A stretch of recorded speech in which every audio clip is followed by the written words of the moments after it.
হেঁটেই চলেছি প্রায় 1 ঘন্টা ধরে হেঁটেই চলেছি।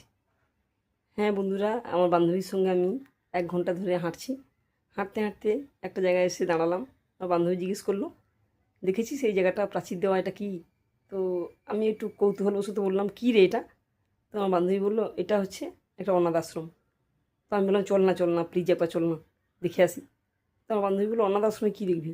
আমি বললাম, চল না একবার চল না। তো আমার বলাতে ও গেল। গেলাম আমরা। তো যেতে আমাদেরকে বললো যে ভেতরে যাওয়ার জন্য নাকি আগে থেকে পারমিশন নিয়ে আসতে হয়।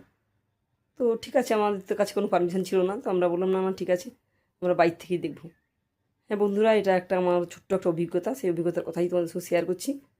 এটা আজ থেকে প্রায় 6-7 মাস আগে, যখন ঠান্ডা ছিল, সেই ঠান্ডার সময় আমি যখন হাঁটতে যেতাম, তো কোনো একদিন এরকম হাঁটতে গিয়ে এইরকম অভিজ্ঞতা হয়েছিল।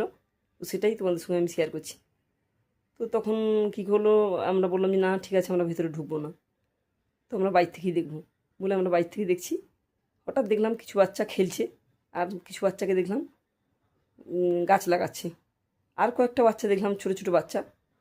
দেখে আমার একটু কিউরিয়াসিটি হলো, কারণ হাফ প্যান্ট পরা আর পায়ে চপ্পল নেই, পাগুলো খালি সব। আর আমাদেরকে বারবার উঁকি ঝুঁকি মেরে দেখছে। না হয়তো ওরা মনে করেছে ওদের জন্য কিছু খাবার দাবার নিয়ে গেছি, বা হয়তো কিছু পোশাক নিয়ে গেছি, ওরা এরকম ভাবছে হয়তো। তো কিন্তু আমরা তো কিছুই নিয়ে যাইনি, কেন আমি তো জানতামও না যে ওখানে অনাথ আশ্রম আছে বলে। তো জিনিসটা দেখে আমার খুব খারাপ লাগলো, কেন সেই সময়টা বেশ ঠান্ডা ছিল। ঠান্ডার সময় এরকম ছোটো ছোটো বাচ্চা, হাফ প্যান্ট পরা, পায়ে চপ্পল নেই, ভীষণ খারাপ লাগলো। তো আমার বান্ধবী আবার ওদেরকে ডেকে টাকা দিল, দিয়ে বললো, তোরা কয়েকজন মিলে ফুল প্যান্ট কিনে নিস।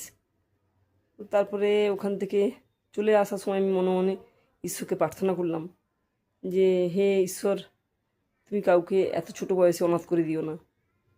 কমসে কম অ্যাটলিস্ট তার নিজের পায়ে সে দাঁড়াক, তারপরে তাকে তুমি অনাথ করো, তাও ঠিক আছে। কিন্তু এত ছোটো বয়সে অনাথ করলে সেগুলো দেখা যায় না। তো বন্ধুরা, এই ছোট্ট অভিজ্ঞতা আমি তোমাদের সঙ্গে শেয়ার করলাম। কেমন লাগলো আমার অভিজ্ঞতাটা তোমরা বলবে। চলো, বাই বাই।